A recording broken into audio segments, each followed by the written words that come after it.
Salam alaikum. J'ai la voix un peu endommagée. Je suis très contente d'être avec vous ici à Oran aujourd'hui. Comme Afif Beyane, c'est vrai que quand j'étais en train de préparer mon thème, il y a toujours une petite musique qui fredonne dans ma tête. Donc j'étais à la recherche de mon répertoire dans mon cerveau, et là, il y a une chanson de Cheb Delila que j'ai dû écouter 2 fois, mais qui m'avait tordu de rire, qui m'était venue à l'esprit, qui s'appelle, je sais pas comment elle s'appelle, mais où il y a un passage qui dit Nti je connais Alpha. Et c'est vrai que ça m'avait inspiré par rapport à une question qu'on m'avait posée quand j'avais l'âge de 8 ans. En fait, qui compte Sfera, d'ailleurs Annie m'a beaucoup inspiré, parce que je suis une fois, ma mère m'a donné de la laine à acheter. Elle m'a donné 2 pelotes de laine. Il y avait une pelote mauve et une pelote violette. Gatli, tu m'achètes le mauve. Ça, Gatli, tu prends la pelote. Et moi, j'avais pas envie de la prendre avec moi. Écoute, c'est bon. J'embarque la pelote avec... En fait, je pars plutôt sans la pelote. Parce qu'elle est kbira.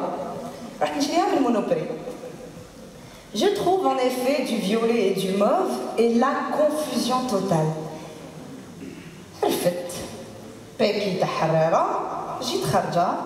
Et je vois le gardien à qui j'ai donné le ticket. Et là j'ai eu un gros moment de doute. Je me suis dit, est-ce que c'est la bonne laine ou pas? Et j'ai regretté amèrement de ne pas avoir pris la pelote avec moi. Et je m'adresse au gardien, je lui ai dit, écoutez, Annie dit Hadi, بصح au cas où ماشي هي نبدل قال لي ما تبدليش ولا انا دي تيكي قال لي لا تردي لي التيكي قلت صح راك عاقل عليا j'étais petite, j'étais menue, je ressemblais à un garçon et je portais un béret. Tout ça عاقل على مولات البيري en cabine bien sûr. Et je pars à la maison et dès que je rentre الحوش الحاره avec le paquet, je vois ma mère qui me fait ça.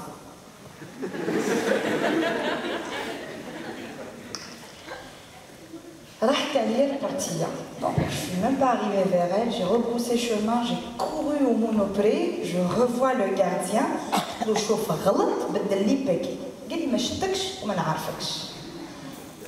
et en fait, c'était cette peur qui me tenaillait, qui m'avait amené à le toiser de haut et à lui dire « J'ai envie de voir ton directeur ».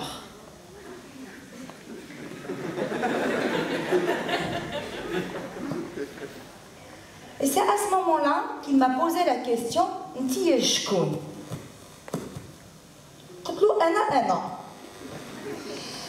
Et j'exige de voir ton directeur et à un moment donné, je lui ai dit « Dis-lui que c'est Amira Hamdel ». Directeur que je ne connais ni d'Adam ni d'Ève, qui ne me connaît ni d'Adam ni d'Ève, ni de quoi que ce soit. Mais il n'a pas branché. Donc je vais voir le directeur. Je vais le voir. C'est vrai que j'étais une morveuse, j'avais 8 ans, mais j'avais quand même une assez bonne élocution. Je dis écoutez, je me suis trompée, c'est entièrement ma responsabilité. J'aurais dû ramener la pelote de laine avec moi. Mais il se trouve qu'au moment où je suis sortie, j'ai interpellé le monsieur en lui disant voilà, au cas où on relote. Donc il ne veut pas faire le témoin, mais il était là. J'ai un problème. Je ne vous demande pas de me rembourser, je veux juste changer le paquet de laine. Je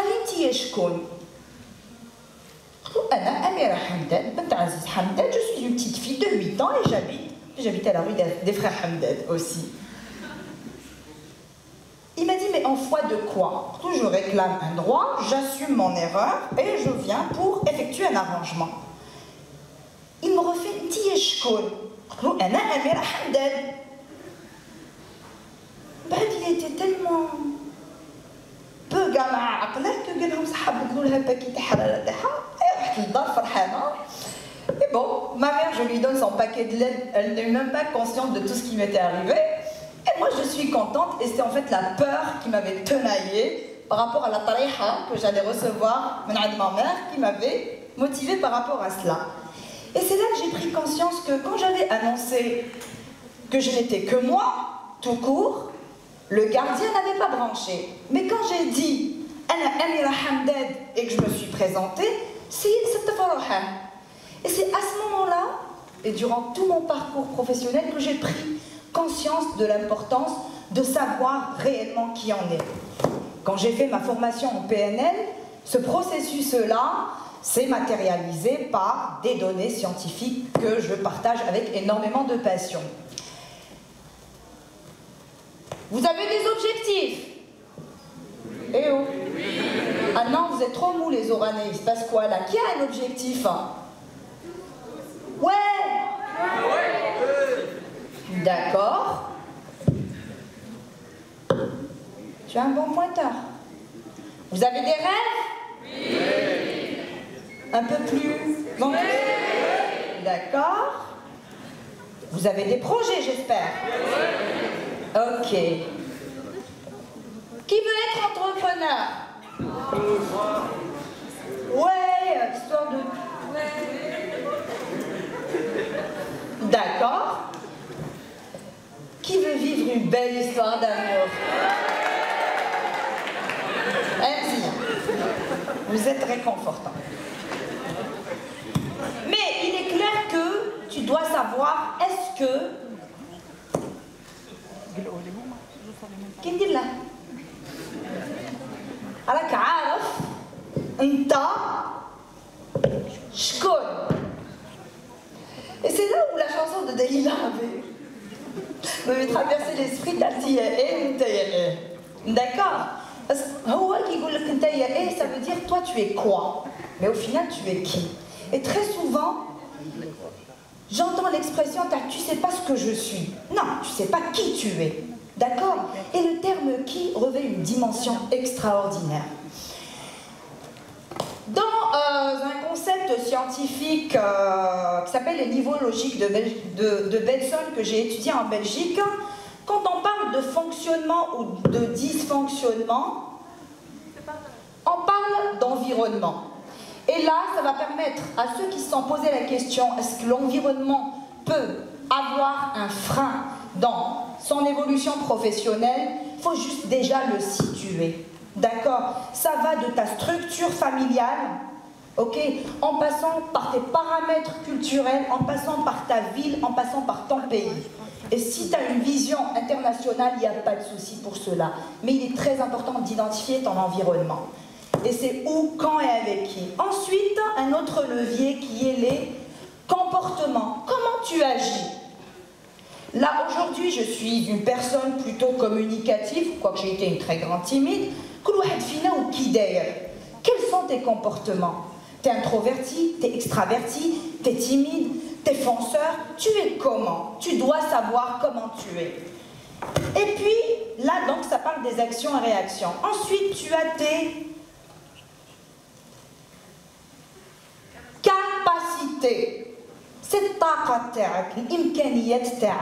D'accord? Tu dois aussi les identifier. Au-delà des capacités qui nous permettent de décliner des plans stratégiques, il y a tes croyances et tes valeurs. Il est très important d'identifier le qiyam ou le mabadi tawak. D'accord? À l'essai de l'environnement, les comportements et les capacités d'IEL. Qu'est-ce qui est important pour toi? Si je suis entrepreneur, en quoi c'est important pour moi d'être entrepreneur? Est-ce que c'est pour gagner des sous? Est-ce que c'est pour me faire connaître? Est-ce que c'est pour aider la société? Je dois savoir quelles sont les valeurs intrinsèques que je vais satisfaire.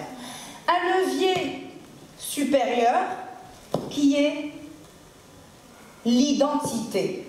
Qui suis-je? Qui es-tu? Et là, de par le déclin de mon identité, je décline ma mission. Et le niveau final, qui est le transpersonnel, c'est ce de plus vaste à quoi on est relié. Si j'agis dans une structure familiale, il y a papa, maman, c'est clairement défini. Ça peut être la dimension religieuse, ça peut être la dimension associative, ça peut être la dimension de la société dans laquelle je suis. D'accord? Il faut identifier l'environnement Et le transpersonnel, c'est ce de plus vaste, à quoi on est relié, qui nous permet justement d'avoir une vision. Donc voilà en termes d'outils. Vous allez remarquer l'identité warahi 5e niveau. Ça peut être un facteur, un levier, une motivation pour un bon fonctionnement, tout comme s'il y a une défaillance au niveau de l'identité, ça peut être une source grave de dysfonctionnement. Donc il est taraf, ntiya ou l'entaya shkoun. D'accord? Autrement dit, ma mahalluka min al-i'rab, had.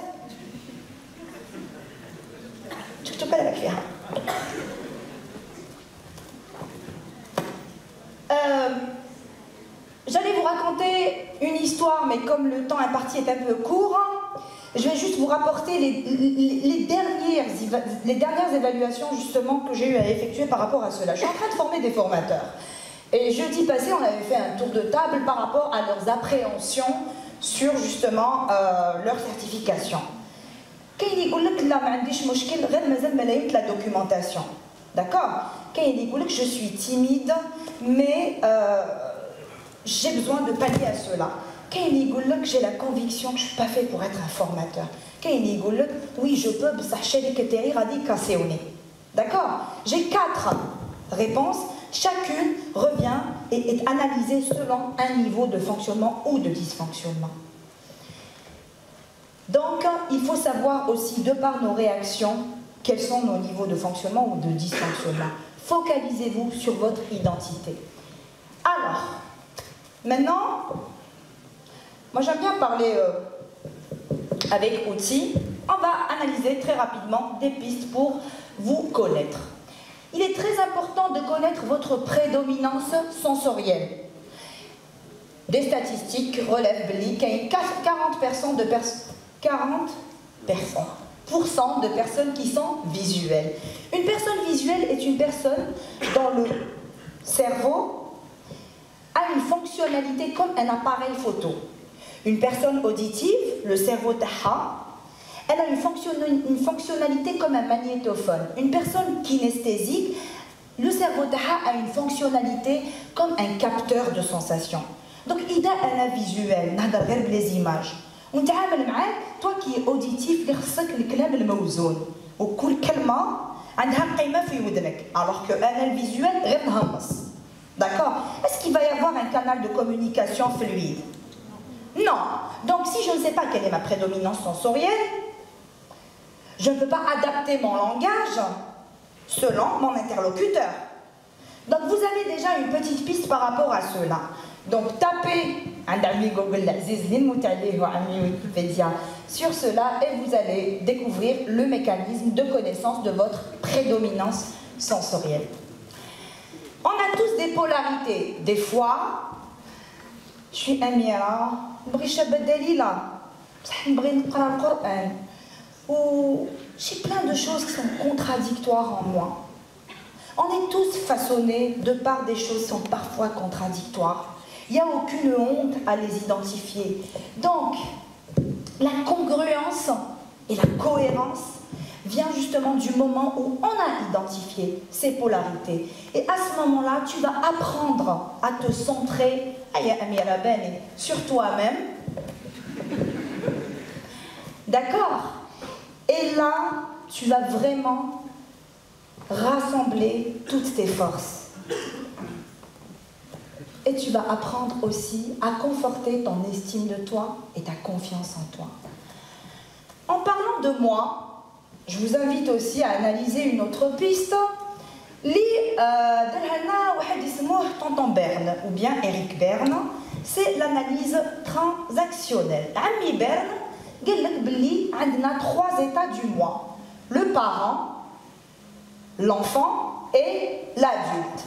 Là, de par nos transactions ou interactions, on peut identifier aussi la prédominance d'Yelna. Je ne vais pas vous faire un cours là-dessus, c'est trop grand, mais vous pouvez éventuellement taper sur test analyse transactionnelle et faire le test. Et là, ça va vous permettre de savoir quel est l'état du moi qui est dominant chez vous et identifier aussi l'khorine qui fait chiadro. À ce moment-là, des fois tu vas être très là quand quelqu'un te parle, tu vas juste savoir comment il est et être factuel sans aller vers un jugement de valeur. Amy Gardner parle de type d'intelligence. C'est un test que j'ai adoré, donc vous pouvez taper sur Google mes intelligences multiples, vous aurez plein de tests et à ce moment-là, ça va vous permettre de savoir quel type d'intelligence vous avez. Tu peux avoir une intelligence visuelle ou spatiale, tu peux avoir une intelligence musicale, rythmique, Shabadalia. Tu peux avoir une intelligence logico-mathématique, tu peux avoir une intelligence verbo-linguistique, tu peux avoir une intelligence intrapersonnelle. Intrapersonnelle, c'est-à-dire كيفاش نعرف روحي. Et c'est ce que je vous invite justement à développer. Tu peux avoir une intelligence interpersonnelle, كيفاش تتعامل مع الآخرين. Tu peux avoir une intelligence naturaliste, écologique. Moi, je la reprends telle quelle parce que je ne fais pas d'omission, donc ça peut être naturaliste tout comme ça peut être écologique, et tu peux aussi avoir une intelligence, ça conforte le naturalisme, qui est corporelle ou kinesthésique. Donc identifie les intelligences prédominantes chez toi. D'accord? Et moi, je parle, j'étais sûre que mes confrères et consoeurs allaient parler de motivation, de confiance en soi et de plein de choses. Moi, je reste convaincue que sans amour, parce que si on n'aime pas quelque chose, ça ne sert à rien de l'entamer.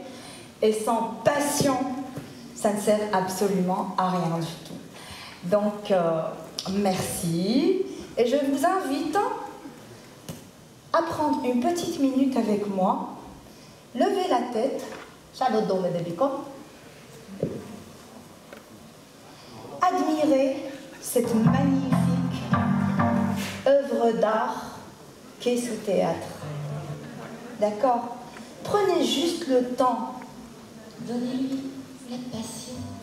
Donnez-lui ce qui fait que quand tout est bidon, quelque chose reste mal. Donnez-lui cette flamme qui ne s'éteint jamais, qui survit même au drame les plus longs. Donnez-lui la passion avant de m'éviter. Dans votre grande maison, dans votre éternité, ce sera sa bouée, son destin de survie quand j'irai vous retrouver dans votre paradis. Donnez-lui la passion, creusez-lui l'appétit pour qu'elle ait des raisons de mordre dans sa vie.